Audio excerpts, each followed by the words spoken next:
Hey guys, in today's video, we're going to talk about how the right arm works during the downswing, and really a couple things that maybe you haven't heard before can really help take your knowledge and ability to get your right arm better during your downswing, ultimately to make your ball striking better. And in today's video, we're going to be with Steve Saracki. Now, Steve, you may have seen before. Steve coaches out of Woodcrest Country Club in Cherry Hill, New Jersey. Top teacher in the state of New Jersey, best young teacher, awesome coach. And we also coach together at CogornoGolf.com. At CogornoGolf.com is where you can send Steve and I your swings. We can build you out a personalized practice plan.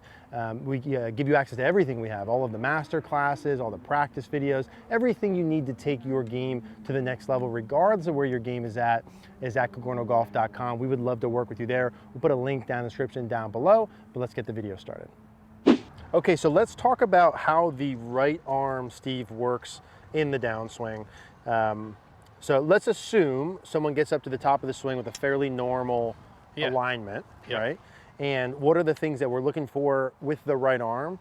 How does that affect everything else, and ultimately kind of how we get into a good impact and hit the ball solid? And create speed. Yeah. This will help create some speed. Beautiful. And if you want to say lag, so I would say that, just starting, we'll start from the setup first. So at the setup, we'll just say the distance, the right arm is, like the bottom of the tricep to the side. Let's just call it 3 inches. Okay. Roughly.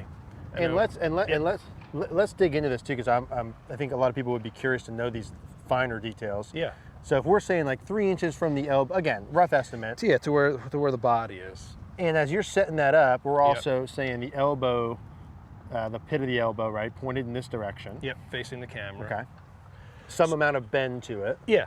Yep, so we have the distance right here is approximately 3 inches. Yeah. Then as we go back to the top, it'd be approximately 3 inches as well, just rough draft. Yeah. So it'd go up to the top, be about that 3 inches away. And as we would come down, it would go 2 and 1. It would start getting closer to my side.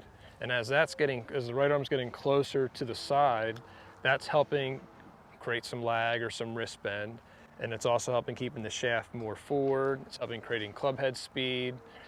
It's helping. All things good. There's a lot of good things that's happening. Whereas like when we teach our lessons, that we'll see that they get to the top of their backswing and they might have it pretty good, but then their right arm starts like straightening, and instead of it going from 3, 2 to 1, it would go like 3, 4, 5. It would start straightening, and then that's the beginning of some of the casting as well. Keeping the handle back, no club head speed. The opposite of all those good things. Right. So let's take our setup one more time. Let's dig into some of this stuff. So I think it's a couple checkpoints in the minor details that are important. Yeah. 3-ish inches. Yeah. Elbow, because someone's even like, hey, what do I do with my right arm at setup? Yeah. Elbow's pointed inside the elbow this way. Yep. There's a little bit of bend to the right arm. Correct. We can see a little bit of the lead forearm from here and arm. Yep. As you work up to the top, we're keeping that 3 inches, but now it's from, let's say, the torso. Let's go up to the top. Now, Steve, as it goes from 3 to 2 to 1, is that 3 to 2 to 1 a byproduct of the arm increasing bend? Is it a byproduct of the arm lowering, right? Like how does that happen? The arm's flexing. Yeah. Right, so the right arm's flexing. It's getting, say it's at 90 degrees, then it's getting closer to like a 45. So the right arm's flexing, and then the butt of the club's moving down, so the hands are moving away, so that it's flexing and it's also lowering. Yeah, gotcha. So both of those things. Both parts are happening in the right arm, and then like we said, that's helping create speed. It's getting the shaft closer to the shoulder to create like the lag, and then that's also helping keep the handle more forward from the front view. And as you're doing that motion again, Steve, we go up to the top one more time. Yep. As that going from the 3 to 2 to 1, the increase in the bend, the arm getting closer, each time you're doing that, and you mentioned this, that trail wrist bend also increases. The right wrist gets more bent back. Absolutely. And if we can kind of do the little pie example. Yeah. Yeah. So from the down the line view, as this is happening and we're having the right arm go from 3, 2 to 1, the right wrist is bending back, which is helping keep the shaft a little bit more inside or shallow. Yeah. So by the time the shaft is at P6 or parallel to the ground, if you draw a line from my left arm out, you see how there's like this little pie here? This pie is also this pie from the front. Yep. Hold it right there. Yep. right there. So the pie where the shaft shallowing from the inside is also the same pie of hitting with the shaft forward from the front.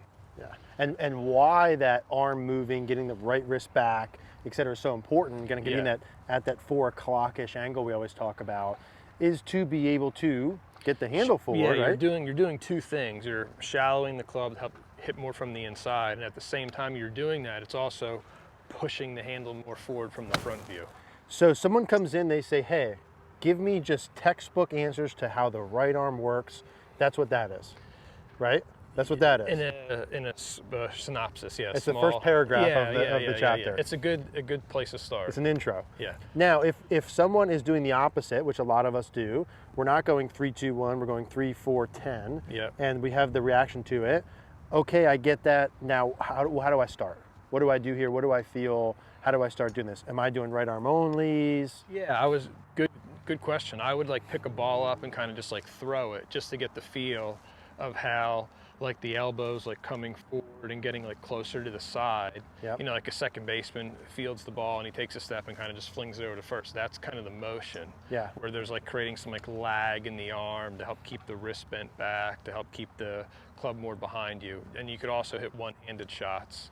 Yeah. You know, it's the same type of motion just to get the feel of like that whip. And if you were, let me hop in there, Steve, for a sec. If I was going to hop in and do some of this and I wanted to feel some of that, and I think if someone had that sensation or wanted to start to feel what that arm feels like, and they do some of those drills, when they put the club in their hands, they are quite literally going to feel, let's say the humerus, the elbow, the upper part of the arm, getting closer to themselves as they work down.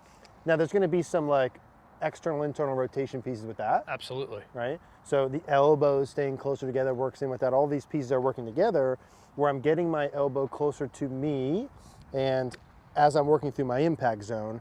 And I think a lot of people are going to feel that sort of sensation when they're doing that, and just learning how to hit little half and punch shots with that. It's going to feel sloppy to a lot of people because they have like their arm too rigid or wooden, as I like to say, and it's going to feel like they're really like whipping their arm. It's going to feel like the club's almost like bouncing off their right shoulder, so it's going to feel like really sloppy. More like this? In the beginning. But when you film, like if you're practicing and you're filming this, you'll see, holy crap, that's pretty nice. Yeah. How the picture looks, but it feels like a this. noodle.